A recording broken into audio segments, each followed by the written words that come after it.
ID card নিয়ে নিছে। আমার ভাইরা পানিতে ভাসতেছে, আর এরা এসে তারা বেতনের জন্য করতেছে, এটা কিভাবে সম্ভব? আমরা কষ্ট করতেছি, আমরা মানুষের কাছে ভিক্ষার মতো টাকা চাইতেছি, কিন্তু এরা কি করতেছে? এরা প্রমোশনের জন্য কি করতেছে? টাকা চাইতেছে বেতন বাড়ানোর জন্য, সরকারি করার জন্য। আমরা তো তা চাই নাই। একটা নির্দিষ্ট টাইম দরকার ছিল, 15 দিন নিত বা 1 মাস পরে তারা আন্দোলন করুক, আমরা যৌক্তিক আন্দোলনের সাথে আমরা আছি। কিন্তু এরা কি করতেছে? একদিকে আমার বন্যার বাইরে মানুষ মারা যাচ্ছে, আর এরা কি করতেছে? এরা এই জায়গায় সচিবালয় ঘেরাও করতেছে। এরা কি বোঝাতে যাচ্ছে? আমরা চেষ্টা করার জন্য এত ব্যস্ত হয়ে পড়ছি।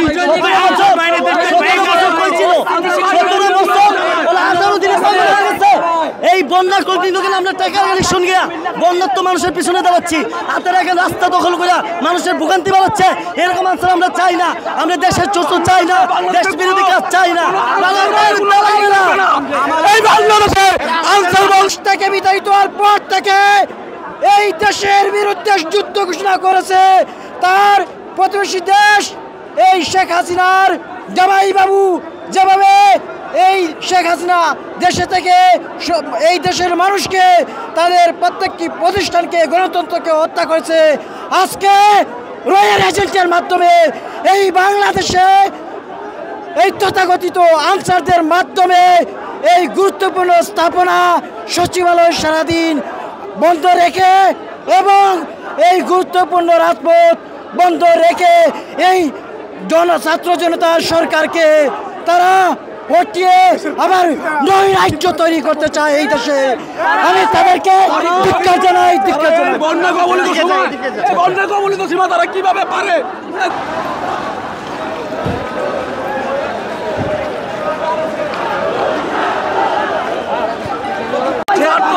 করেছে আমাদের এই নিরহ ছাত্র ভাইদের উপরে। আজকে কি হলো? লাস্টে পুলিশের সহযোগিতায় এই আনসার বাহিনীকে আমরা সুশৃঙ্খলভাবে যেতে দিয়েছি। তারা ইতিমধ্যে চলে গেছে, কিন্তু তারা আমাদের এই নিরস্ত্র ছাত্র ভাইদের উপরে যে গুলি বর্ষণ করেছে, এটা তারা প্রমাণিত হয় এরা হচ্ছে শেখ হাসিনার দোসর। বাংলাদেশে শেখ হাসিনার দালাল, শেখ হাসিনার দোসরদের কোনো জায়গা হবে না। বাংলাদেশে এত 11টা জেলার মধ্যে বন্যা হচ্ছে, সবগুলো ছাত্র ওদিকে দিনে নেই রাত নাই পরিশ্রম করতেছে, আনসার দিয়ে আমাদের এই উন্নয়নমূলক কাজটা বন্ধ করে দিচ্ছে। একটা অস্থিতিশীল পরিবেশ সৃষ্টি করছে এজেন্ডা বাস্তবায়ন করার জন্য।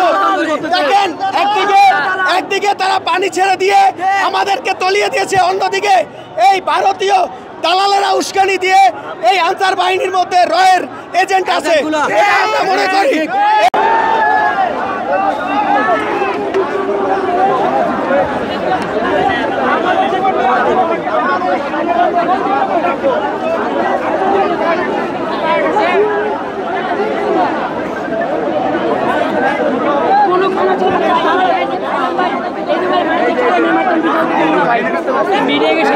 ভাই